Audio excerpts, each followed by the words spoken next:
Okay, next in our little electric fields journey, we're going to once again think back to gravity a little bit. And one of the things that you guys took when you guys did gravity is when you have a mass of some kind, and of course you have a smaller mass, and you guys did stuff when the mass would go around and orbit and stuff like that, and of course that's where your forces kick in, and we've done that as well. But you also did stuff where the mass would either go closer or farther away, and of course when it was going farther away or closer, this is where you guys instead used energy. And the same idea applies to subatomics. There's no difference. So for what you guys did in gravity, you guys had gravitational potential energy was equal to gmm over r. And you could calculate the potential energy at any location, didn't make any difference. And of course, then the change in potential energy was equal to the change in kinetic energy, was equal to the work done. It was this type of thing that you guys did with gravity. Well, the exact same thing is used when you calculate electric potential energy. And the same way we switched out quantities for the G's and the M's, and that kind of stuff, we guys did forces and fields. Same thing here. Instead of the G, we have a K. Instead of M's, we've got Q's and over radius. And this is how we can calculate electric potential energy between charges. And again, it does all of the exact same thing. And that's why, again, if you can do the gravitational stuff, it makes this so much easier because it's all the same ideas over and over and over again. So, for example, if we had a large charge over here, and you had a smaller little tiny q over here, that little q up there, it has potential energy.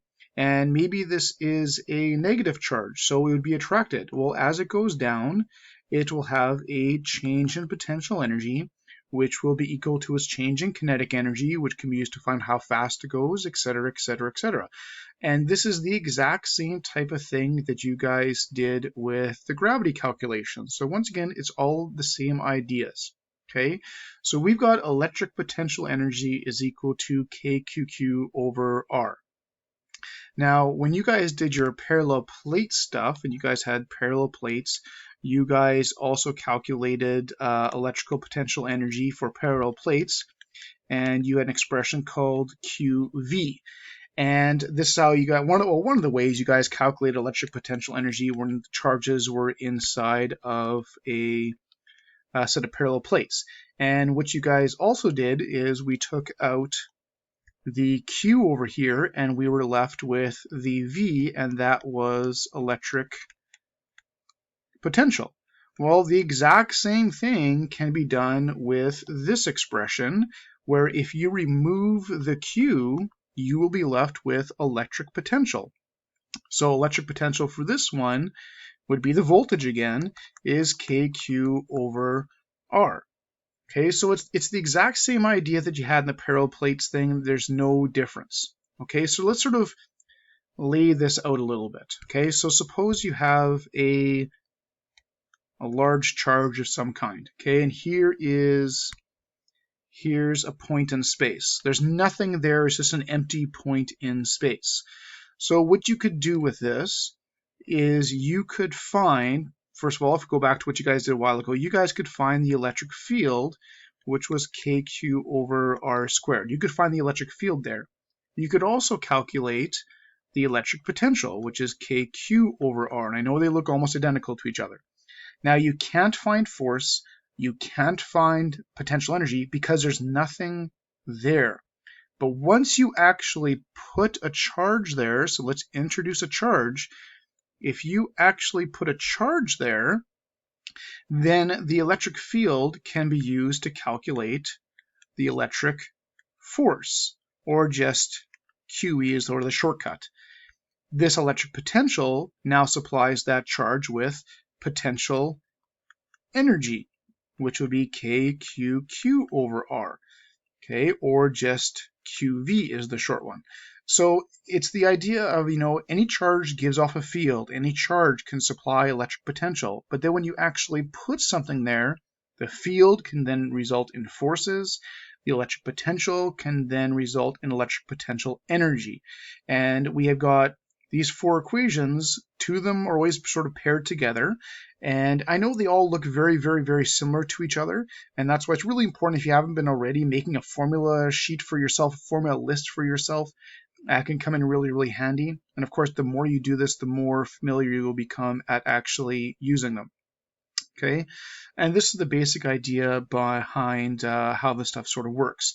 But once again, just like we did with gravity, when we're talking about using fields and forces like this, typically, this is for things like things going in orbits, like charges orbiting and that type of stuff.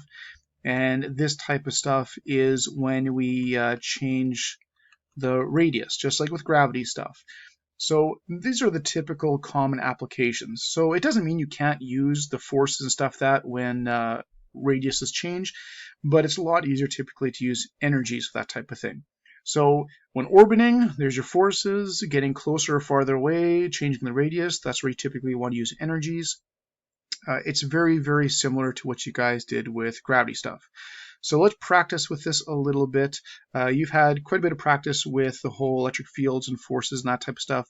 So now we'll practice this aspect as well and look at how we can apply this when charges change the radii or distances between things. Now there is one key big thing got to be careful of. These guys here, the fields, and those guys were vectors, and as a result, we used arrows for those ones. These guys right here, those are scalar quantities, but you have to make sure they can be positive or negative. And it seems kind of weird to put a negative on a scalar, but actually has nothing to do with direction. It has to do with the magnitude of the actual thing. For example, if it's a negative charge, it will give negative potential, and it can give negative potential energy. If it's a positive charge, it'll give positive potential. So this is where you will keep, or I would like to keep my positives and negatives, is with potential and energy, and then I just leave my arrows for when I do my vector quantities. Okay, so let's do a little practice with this type of stuff, with the energies and the potential, and sort of see how this actually works. Okay, so let's take something really simple. Here we'll take here's a positive charge, and let's say this positive charge is 0.165 nanocoulombs, and let's say we've got an electron over here, and there's our electron right there. Actually, let's get rid of the electron for now. We'll get rid of the electron for now. Let's just do a little point in space. There's a little point in space, and let's say this is 5 millimeters away. Okay, so I can't find the potential energy there because there's nothing there. So I'm going to just start with finding what is the electric potential there. Okay, well, electric potential, that's just the K, Q over R, and that's it. Well, I've got the K, I've got the Q, I've got the radius, so I'm just going to punch this out and get my electric potential. And should get around 297 volts. So there's my electric potential at that location. Okay, now let's actually put a charge there. Okay, so let's put a proton in there. All right, now if I have a proton in there, this proton can then use that electric potential and have potential energy. So what would the potential energy of the proton be? Well, there's two ways you could do it. You could actually do, KQQ over R, and you could calculate it that way. Or since I have the voltage ready, I can just do QV. So if I multiply the proton charge by that 297, I will have the potential energy of that proton, which gives me about 4.75 times 10 to the negative 17 joules. So that's the potential energy of that proton. Okay. Now, what if instead we switch that proton out and we switch that to an electron? So what would the potential energy of the electron be? Well, it'd be the exact same calculation. There's no difference. The charges are the same. All of that is the same. The only difference is when I would calculate it, I would end up getting negative 4.75 times 10 to the negative 17 joules. I'll clean up that one a little bit. There you go. And that would be the only difference. And yes, that negative is actually really important. Okay, so this is where you want to keep your positives and negatives and that type of stuff. Okay, but that would be the sort of the difference between the two.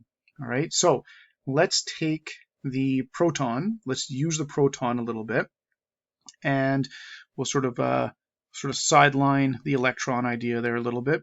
Let's take that proton. We're going to put that proton here. So now this is going to be a proton.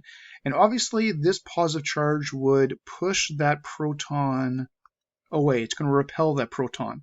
And let's say it's gone 3 millimeters. Let's find out how fast it's going after the 3 millimeters. Okay, now this is just like what you guys have done previously. Okay, it has potential energy at this location. It's got potential energy at its new location. And just find that change in potential energy. So this would be our EP1. This is how much potential energy the electron or the proton started with. Okay, so my EP1, we already have that. That's 4.75 times 10 to the negative 17 joules. And then the proton moves farther away. So I'm going to find my new potential energy, which is going to be Q over radius 2. And the radius 2 would be the 8 millimeters, because that's how far away it is when it's all done. So let's find out the new potential energy. Let's see, that gives us, and it should be less, yeah, 2.97 times 10 to the negative 17 joules. So remember, as you get further away, just like with gravity, your potential energy becomes less and less and less. Now again, also just like gravity, it's not about how much energy you have, it's all about the change in energy. So if I do that, I can subtract the two. I've got the 2.97 and I will subtract the 4.75, and my change in energy is 1.78 times 10 to the negative 17 joules. So that is my change in energy, and now I can do whatever I want with this change in energy. So for example, this would also be equal to the change in kinetic energy, just like when you guys did with gravity. So this would be equal to 1/2 mv squared, and I can find out how fast the proton is going. Just make sure you use the mass of a proton in there, not an electron, and then square root the v squared, and you've got the speed of the proton. And if we do this, we should get around 1.46 times 10 to the 5 meters per second. Just make sure when you do that change in energy, don't use the negative, because that'll mess up when you want to square root and stuff like that. So you just drop the negative, and it's all good. Okay, now of course the other thing that we can do with this, the exact same way we did it with gravity, is we can take this, and this is also the work that was done. And with that idea, we could find out, just like you did with gravity, we can do work equals force divided, or force is equal to work divided by distance to calculate the average force that was used. Of course, the work that was done is that same change in energy, and the distance would be the 3 millimeters, because that's how far it actually went. So we can take that 1.78 to the power of negative 17, that's how much energy, the change in energy, the work was done, and divided by the distance it actually traveled, which is the 0.003 meters, and we get a force of about 5.9 times 10 to the negative 15 newtons was used to move it. So exactly the same thing you guys did with gravity. Okay, so once again, you could, for force questions like this, I mean, you could try and do the kqq over r squared, the kq in atom. It does not work. It's all about using energies and the change in energy. That's what you want to use when the radius is changing like this. And you could take this question, change the q's to masses, change the constants, and it is identical to what you guys did with your gravitational stuff.